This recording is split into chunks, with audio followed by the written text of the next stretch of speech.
There is more value to going to a train show than just seeing layouts and buying trains. Today we're talking about why these are something you should be on the lookout for if you're looking to up your model railroad game.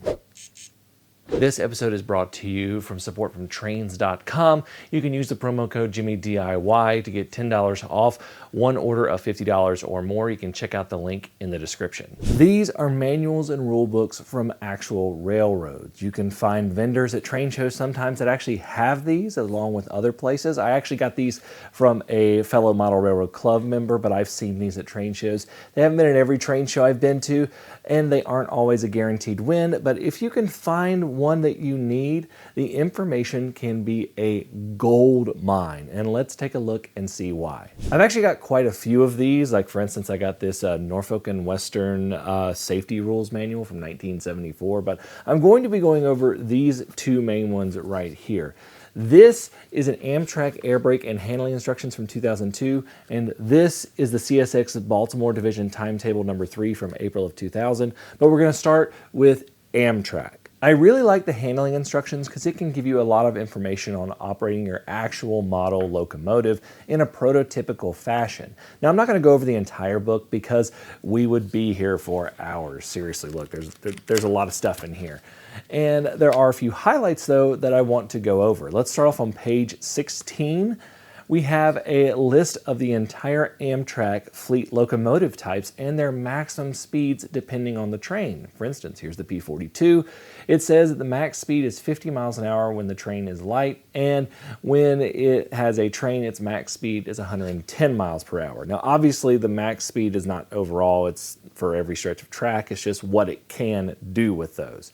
Now on page 49, we have the acceleration rules of accelerating one position at a time on the throttle. For those that don't know, accelerating a locomotive is not like hitting the gas.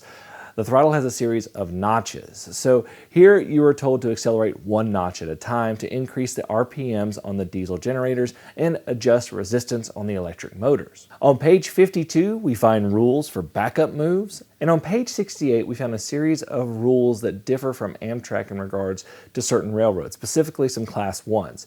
This is the real value of getting an Amtrak manual. You can find multiple railroad rules in one book. BNSF has a lot of rules for testing your brakes before grades. CSX has a large section on ditch lights, such as you cannot exceed 20 miles per hour at a grade crossing without ditch lights, and to not assist a passenger train from the rear. Norfolk Southern has initial brake test rules that differ from Amtrak, and Union Pacific has a rule that brakes must be tested no more than 3 miles before a grade of 1.8% or greater. These are additional rules to Amtrak's. Railroads like CN and CP conform to Amtrak rules with no additional instructions. Weirdly enough, I did not see KCS mentioned in this manual at all. It's a 2002 manual. But it states that any non-listed railroads have their own rules. So that is a great resource for running your locomotives. But what about your layout? This is where this book comes in.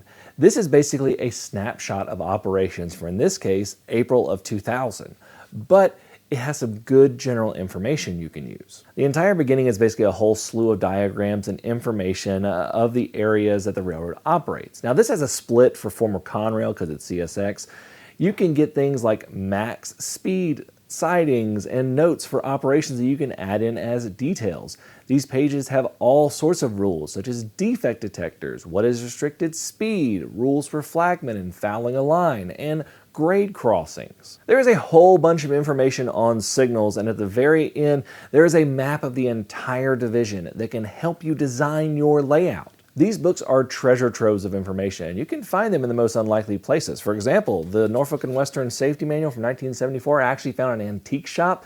While I have several of these books from train shows, I actually got these right here from a fellow Model Railroad Club member, so this isn't just something to look out for at train shows. Always be on the lookout for these kind of things. You could find them anywhere, but if you're looking to up your model railroad operations, these things are invaluable. Thank you all so much for watching. Until next time, I'm Jimmy from the DIY and Digital.